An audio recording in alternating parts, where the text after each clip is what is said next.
بسم اللہ الرحمن الرحیم۔ السلام علیکم۔ رسول اللہ صلی اللہ علیہ وآلہ وسلم نے جنت میں داخل ہونے والے آخری آدمی کے بارے میں یہ بات ارشاد فرمائی ہے کہ جب اسے اللہ تعالیٰ کی طرف سے جنت میں داخل ہونے کی اجازت ملے گی تو وہ عرض کرے گا، یا اللہ اب تو ساری جگہ پوری ہو چکی ہے، میرے لیے کیا بچا ہوگا؟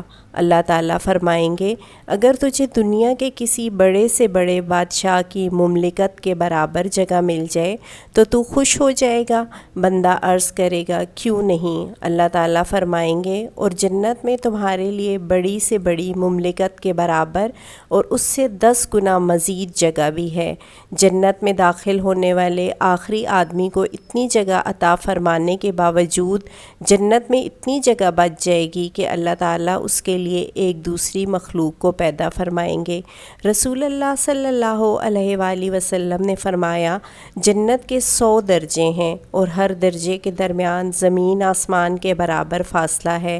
جنت کے سایہ دار درختوں کا ذکر کرتے ہوئے رسول اللہ صلی اللہ علیہ وآلہ وسلم نے ارشاد فرمایا کہ درخت کا سایہ اتنا طویل ہوگا کہ گھوڑا سوار 100 سال اس کے سائے میں سفر کرے تب بھی سایہ ختم نہیں ہوگا۔